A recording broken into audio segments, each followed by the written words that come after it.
Bonsoir à toutes et à tous. Au nom de la Cinémathèque suisse, au nom de Frédéric Maire, le directeur de l'institution, qui est en ce moment à Venise, au nom aussi de Jean-Luc Bidault, qui devait être parmi nous ce soir, mais qui s'en excuse puisque en fait il est en tournage actuellement à Bruxelles. Mais il vous envoie toute son amitié. Merci d'être là pour cette soirée tout à fait particulière, puisque nous célébrons la disparition de Michel Souter il y a déjà 30 ans, pratiquement jour pour jour, puisqu'il a disparu le 10 septembre 1991. C'était une façon pour nous de lui rendre hommage, étant donné l'importance de ce cinéaste pour le cinéma suisse, et plus particulièrement la Cinémathèque, avec ce choix des Arpenteurs, qui est donc un film très emblématique de la carrière du cinéaste, et qui a été restauré récemment par la Cinémathèque suisse. Un salut tout particulier aux amis qui sont très nombreux ce soir, aux collaborateurs, collaboratrices, et surtout, la famille Souter, qui est en très grand nombre ce soir, avec en tête Andrienne, Madame Souter, qui est présente parmi nous. Merci beaucoup d'être là, ainsi que son fils, Constantin, beaucoup de ses petits-enfants qui vont découvrir le film pour la première fois. Bienvenue à toutes et à tous. On est vraiment très contents de vous avoir.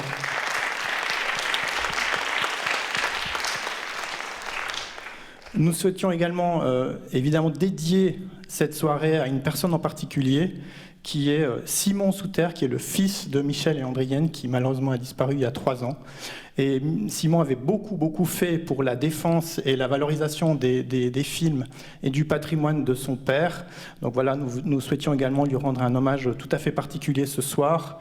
Évidemment que la Cinémathèque et d'autres partenaires vont bien sûr continuer à valoriser le patrimoine de Michel, les films que nous sommes en train de restaurer, pour pouvoir évidemment assez rapidement vous proposer une rétrospective complète de son œuvre. Et puis sachez aussi qu'Andrienne a eu, on a eu la chance d'avoir un dépôt magnifique d'Andrienne en 2005, qui a déposé toutes les archives de cinéma de Michel dans notre centre de recherche et d'archivage de Panta. Et pour vous dire l'importance de ce fonds, il couvre actuellement plus de 7 mètres linéaires dans nos archives. Voilà, donc c'est un fonds qui a été répertorié et qui est beaucoup sollicité par des chercheurs. Donc on est content que l'œuvre de Michel se perdure de cette façon. Donc juste pour vous dire un tout petit mot aussi de la relation entre Michel et la Cinémathèque, qui est une relation de très longue date. Michel a été notamment un grand ami de l'ancien directeur de la Cinémathèque, Freddy Buach, avec lequel il a noué des relations très tôt. Freddy Buach a toujours défendu l'œuvre de Michel à travers ses écrits, à travers un livre qu'il a consacré à Michel. Il a également écrit beaucoup d'articles lors de la sortie de ses films. Il était toujours très enthousiaste. Et d'ailleurs, il dit au moment de la sortie des Arpenteurs en 72, que vous allez voir tout de suite, une citation que je trouve tout à fait magnifique. Il dit « Les observateurs bien informés disent que les hirondelles s'amusent à piquer vers le sol, à redresser in extremis la courbe de leur vol et à se donner le vertige ou à se laisser dériver sur la frange du vent. Ces jeux sont leur manière allègre de s'approprier l'espace et de mesurer leur pouvoir. Les personnages de Michel Souter, avec humour et gravité, ressemblent à ces oiseaux. » Et pour vous dire l'attachement de Freddy à Michel, une autre preuve, lorsqu'en 81, la Cinémathèque s'installe dans ce bâtiment pour à la fois pouvoir proposer des films tous les jours et s'installer dans les bureaux à l'étage où nous sommes toujours aujourd'hui, il va choisir pour la soirée d'inauguration un film de Michel Souter, en première mondiale, L'amour des femmes, qui a été projeté dans cette même salle le 21 octobre 1981. Et donc Freddy en fait, disait volontiers de Michel qu'il était un peu le poète des images.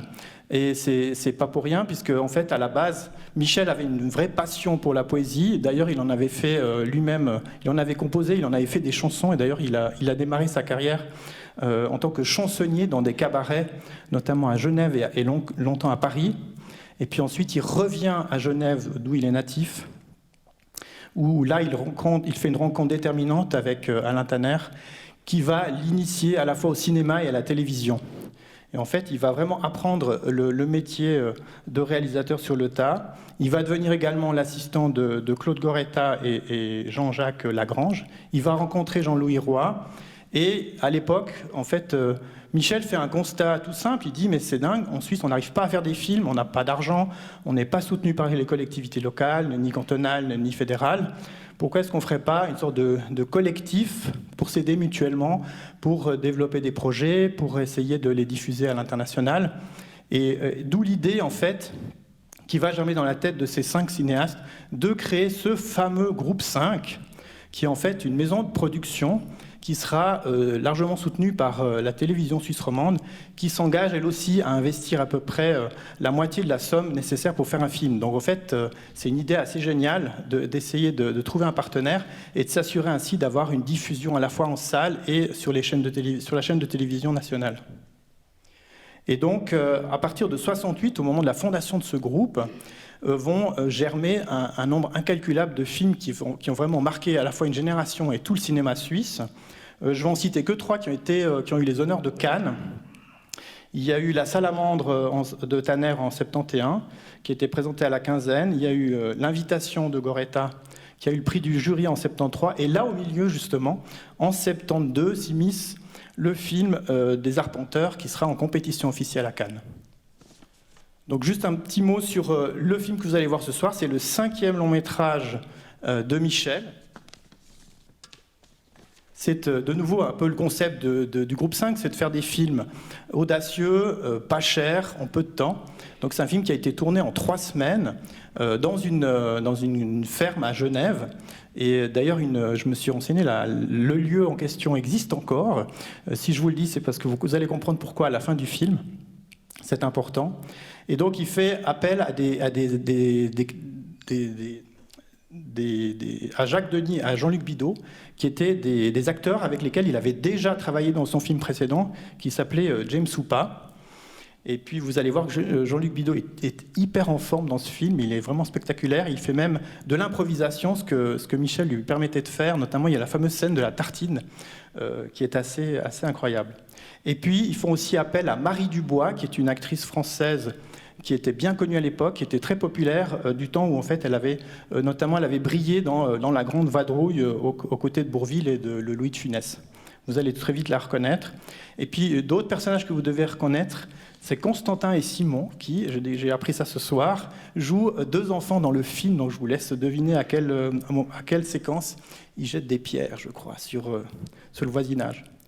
Donc le film est présenté au Festival de Cannes en 72, donc c'est vraiment une consécration, c'est rare qu'un film suisse soit retenu à Cannes.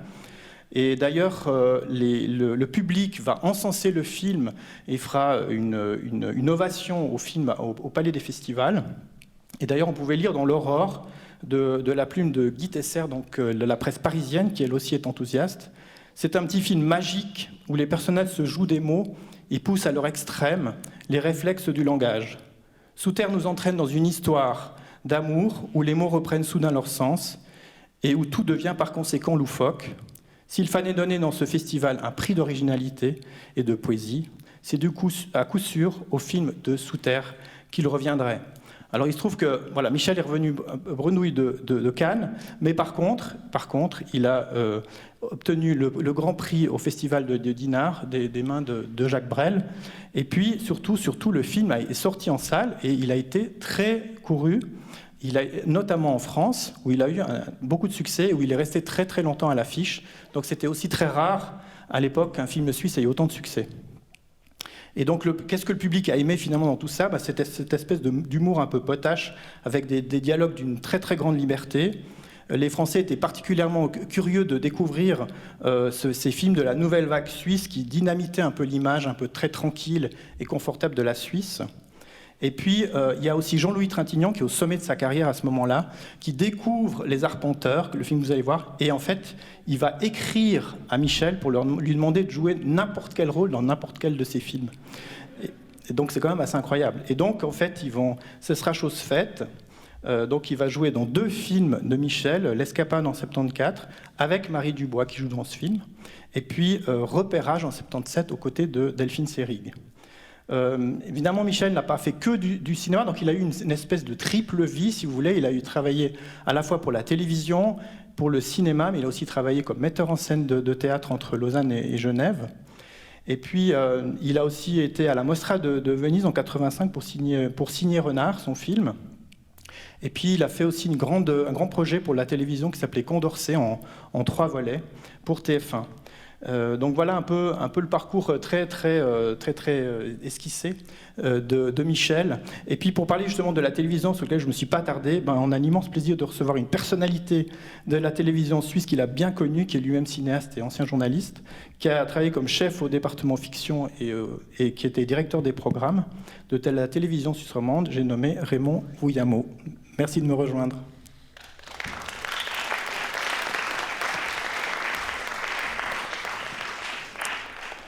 Bienvenue. Merci. Tout à l'heure, tu as souligné la grande complicité qu'il y avait entre Freddy Buach et Michel Souter. Et moi, j'ai vécu en 1967 à Locarno une scène bouleversante parce que le film La Lune avec les dents était présenté. Et Michel et Freddy ont vu par rangées entières les spectateurs et spectatrices quitter la salle. Et je crois que ni Michel ni Freddy n'ont oublié ce triste souvenir qui s'explique d'une part par le mépris pour un cinéaste qui venait de la télévision, déjà à cette époque, le monde politique suisse qui reproche à l'époque, mais d'une manière très violente et très vindicative, de répandre une image peu flatteuse de la Suisse. Les cinéastes, disait-on à Berne, sont comme la télévision suisse romande, des subversifs, des contestataires, des gauchistes. Et pour que ce courant mauvais change, il a fallu qu'il y ait des critiques très positives dans les plus grands journaux français pour que peu à peu le climat change. Des critiques de Louis-Marc Aurèle, de Jean-Louis Bory, de Michel Cournot, qui étaient à l'époque les meilleurs critiques de cinéma et qui ont, eux, tout de suite vu l'intérêt à la fois du jeune cinéma suisse et plus particulièrement celui de Michel. Une autre chose que tu as dit, tu as mentionné la famille de Michel qui est ici présente. Et je crois qu'il ne faut pas oublier, parce que vous le verrez d'ailleurs probablement aussi dans ce générique, je ne me souviens pas s'il l'est, mais je pense, c'est que Andrienne Perrault-Souter, donc l'épouse de Michel, était son interlocutrice. Et Michel tenait beaucoup à ce qu'elle soit présente dans tous les génériques, parce que Michel était un homme à la fois sûr de lui, mais qui doutait beaucoup, et qui cherchait en écrivant ses scénarios et au montage. Et Andrienne l'écoutait patiemment et le guidait dans ses interrogations. Et je pense vraiment, sincèrement, que Andrienne est pour une part importante dans la cohérence des films de Michel. Et pour terminer avec ce petit chapitre du cinéma suisse et de la politique, Michel me disait souvent, faire des films, c'est plus un acte politique qu'artistique. Et aujourd'hui, je pense que l'acte politique s'est un peu effacé. Nous ne sommes plus en 1968 et ses conséquences. Et il reste les films d'un poète au regard très personnel. En ce qui concerne la télévision, Michel Souter était un homme complet de télévision. Il faisait des reportages, il a mis en scène des pièces de théâtre à la télévision qui s'appelaient à l'époque des dramatiques et qu'on faisait en direct tous les 15 jours. Il a monté des Harold Pinter, des Louis Gaulis, des Bertolt Brecht. Il a fait des téléfilms, notamment Adam et Ève de Ramu, dans une série avec Véronique Geneste et Jean-François Stevenin.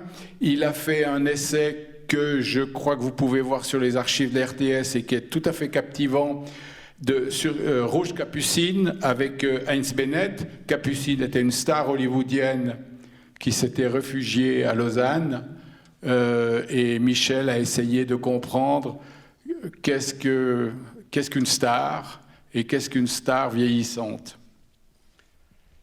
Et, il a fait plein de portraits très intéressants télévisés d'Albert Cohen, de Gustave Roux, de Louis Souter, de René Char.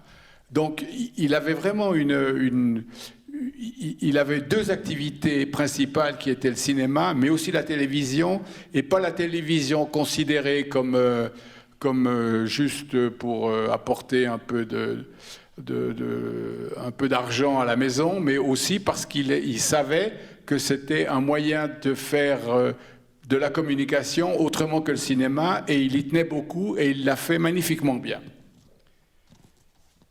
Et notamment, Michel, tout le monde l'a peut-être oublié, c'était un admirateur absolu du sport, et notamment du football. Pratiquement tous les dimanches au Charmy, l'ancien stade de Genève, il allait avec Goretzka et Souter voir les matchs du Servette, les fameux derbies entre Servette et Lausanne. Et puis, j'ai eu l'occasion d'être son assistant pour les championnats du monde de patinage artistique en février 1968. Et ce qui était très amusant, c'est qu'à l'époque, l'organisation des championnats du monde de patinage artistique n'était pas très sérieuse. Et par exemple, nous, on avait l'obligation d'avoir le nom des musiciens et des orchestres qui jouaient les partitions sur lesquelles les patineurs s'exhibaient. Et personne n'avait de notes. Donc moi, mon boulot consistait à courir après, comment s'appelait-elle, Peggy Fleming et autres, pour leur demander quelle était la musique qui était là, on en a besoin. C'était absolument extraordinaire. Et la dernière chose, c'est un tout petit détail comme ça, mais que j'ai jamais oublié de Michel. Michel fumait beaucoup, fumait des Gauloises bleues, comme à peu près 9 personnes sur 10 à l'époque. Et il avait toujours des chaussettes blanches, des soquettes, et très souvent, quand il était en réunion, il mettait sa cendre dans le soulier, entre le soulier, et je regardais ça toujours, j'étais toujours, je me disais, c'est quand même curieux, comme voilà. En réalité, je suis très ému d'évoquer toute cette période, à la fois du cinéma suisse, de Claude Goretzka qui a disparu, de Michel qui a disparu, et qui est une époque qui est en train de mourir normalement. Et je vous remercie tous beaucoup, beaucoup. Je suis très ému de vous voir aussi nombreux pour voir un film de Michel. Merci et bonne soirée. Merci beaucoup, Raymond.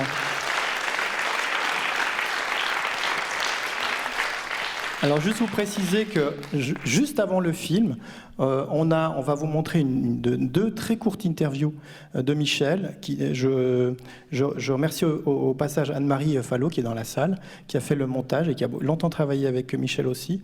Donc, c'est deux interviews qui datent de 67, au moment de la sortie de La Lune avec les dents. Le premier interview qui est tourné chez Audrienne et Michel, puis le deuxième probablement à Locarno. Donc, je vous laisse découvrir ces deux courts témoignages. Et je vous souhaite une excellente projection et je vous souhaite, revenez dans nos salles très bientôt. Et puis, j'espère que vous aurez beaucoup de plaisir à découvrir ce film en attendant une rétrospective que nous lui dirons prochainement. Merci beaucoup.